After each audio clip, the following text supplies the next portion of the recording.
11,634 मदरसे है। कितने हैं जी? मदरसे जो रजिस्टर्ड है उनकी संख्या है 11,634 2 जुलाई तक।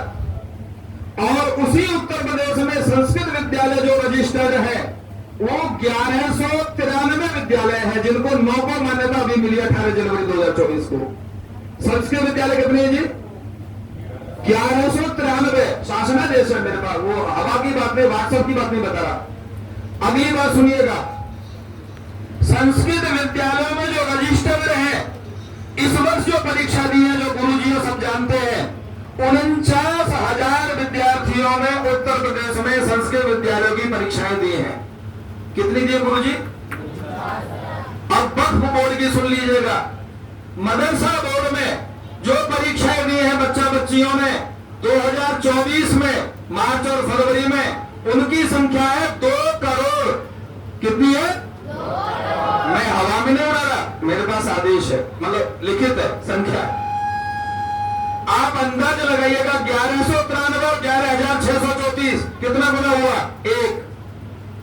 दूसरा 49,000, 50,000 भी नहीं, 49,000 रजिस्टर इस विद्यालय में 400 कितने चेतन? 400 नहीं 300 नहीं रजिस्टर्ड यूडाइस में तो 364 थे, यानी 64 या 89 है, मतलब लगभग 350 से ज्यादा है। लेकिन पूरे उत्तर प्रदेश में 49,000 विद्यार्थी रजिस्टर्ड हैं जिन्होंने परीक्षाएं दी। और वक्फ बोर्ड मदरसा बोर्ड में 2 करोड़ विद्यार्थियों ने परीक्षा दी 2024 की मार्च में। तीसरी बात, मेरे पास कोई प्रमाण नहीं है, मैंने सुना था और मैं छोटा भी था, इस वृंदावन मथुरा में माननीय रामस्वरूप स्वामी जी यहाँ विधायक थे, तब उन्होंने ऐसी गिनती करवाई थी तो बताते 25,000 मंदिर उस समय यहाँ थे, मंदिर देवालय आश्रम मिला करके। मेरे पास कोई प्रमाण नहीं इस बात का, मैंने सुना था उस समय 25,000 तो आज 35,000 कम से कम होंगे। और सभी आश्रम, सभी देवालय, सभी मंदिर लगभग गेस्ट हाउसों में कन्वर्ट होते जा रहे हैं। सभी हो गए मुझे नहीं पता, लेकिन होते जा रहे हैं। ये बात सत्य है कि नहीं? आपकी आंख खोल देने वाली बात यह है कि उनकी हर मस्जिद से, उनके हर व्यापारी के यहाँ से 1-1, 2-2, 4-4 विद्यार्थी पढ़ते हैं। मुझे एक आश्रम का नाम बता दो, एक गुरुजी का नाम बता दो, एक मंदिर का नाम बता दो मथुरा जिले में जो अपने यहाँ 2 विद्यार्थियों को निःशुल्क शिक्षा किसी विद्यालय में, संस्कृत विद्यालय में दिलवाता हो। एक का नाम बता दो।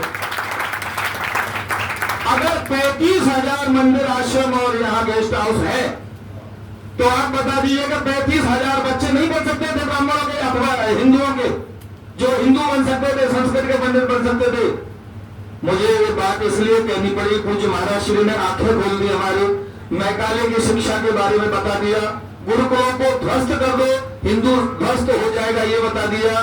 तो ये जानना भी जरूरी है कि मैकाले के 250 साल बाद आज जिस 2024 जुलाई में हम कहां खड़े हैं वो मैंने आपको बताए। जिनको लगता है कि मेरी बात में 0 पॉइंट भी गलती है तो मेरे पास सब लिखित में है, और लिखित में अखबार की नहीं, शासन का आदेश कटिंग रखिए, सब कटिंग है मेरे पास में, और उसमें बोलोगे तो मैं भेज दूंगा। अब आप बताइएगा जहां 35,000 करीब आश्रम विद्यालय मंदिर देवालय मथुरा जिले में हो, वहां कितने बच्चे रजिस्टर्ड हैं? चेतन जी बताना।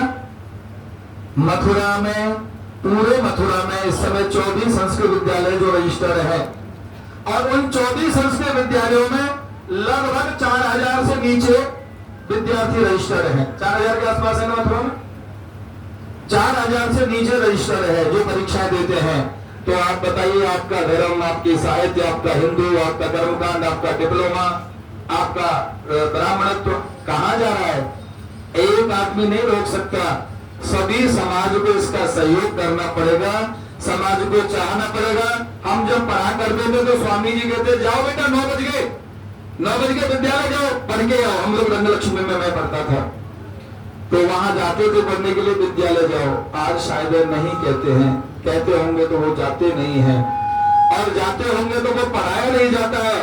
जिन 16 विषयों की मान्यता के बारे में मैं चर्चा कर रहा हूँ, मुझे लगता है मेरे और 2-4 जो मेरे मित्र हैं, गुरु भाई हैं, उन 10-5 को मालूम होगा उन विषयों के बारे में। बच्चों को तो पता ही नहीं है। बच्चे तो एक विषय जानते हैं, क्या पढ़ना है?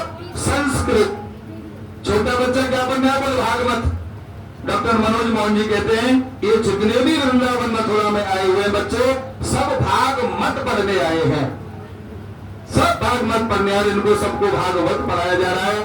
इसलिए हमको समाज को ध्यान देना ये पड़ेगा कि 33,000 यहाँ अगर इस तरह के स्थान है तो 2-2 बच्चे भी अगर रखेंगे तो अकेला मथुरा 70,000 संस्कृत के विद्यार्थी ले सकता है, और ये कोई मुश्किल काम नहीं है। आप बताइए, मुश्किल है जी? मुश्किल है? एक-एक गेस्ट हाउस, एक-एक आश्रम, एक-एक विद्यालय, आज एक-एक मठ मंदिर, 2-2 बच्चे भी अगर पाले, और विद्यार्थी पढ़ाने का काम विद्यालय का होता है। मुझे लगता है शायद आश्रम में पढ़ाई, आप सहमत हैं क्या गुरुजी? आश्रम में शायद पढ़ाई नहीं हो पाएगी, उसे विद्यालय पढ़ने जाना पड़ेगा, विद्यालय जाना चाहिए। खैर, मेरी जो ज्वलंत बात थी आप तक पहुंची होगी जरूर। मैंने आप तक के लिए इसलिए निवेदन किया कि मैं कोई 250 साल के लिए यहाँ नहीं आया हूँ। सब लोग 150 साल पुराने चले गए। हम जितने बैठे हैं या इनमें से एक भी 150 साल बाद नहीं रहेगा, कोई भी नहीं रहेगा। हाँ, अगले आने वाला इतिहास ये जरूर कहेगा कि 35,000 संरक्षकों ने पूरी साल में 3500 बच्चे तैयार नहीं किए। तो मुझे लगता है कि वो इतिहास को आगे बढ़ाने के लिए, संस्कृति को बढ़ाने के लिए बच्चों का लालन पालन पोषण और शिक्षण करना चाहिए, उसमें जरूर सहयोग करें। मेरी कोई बात गलत लगी हो तो मैं क्षमा मांगता हूं। और दूसरी बात यह कि आपने अपने बेशकीमती समय में से अपना समय दिया, उसके लिए मैं आपको धन्यवाद और प्रणाम करता हूं। अगली रूपरेखा आदरणीय त्रिवेदी जी महाराज जैसे कुछ समझे वैसे करें, क्योंकि उन्हें और भी कई काम करने होते हैं। वहाँ वृंदावन बसेरा होटल में साधु सेवा, संत सेवा, यहाँ अभी कॉपी किताब बच्चों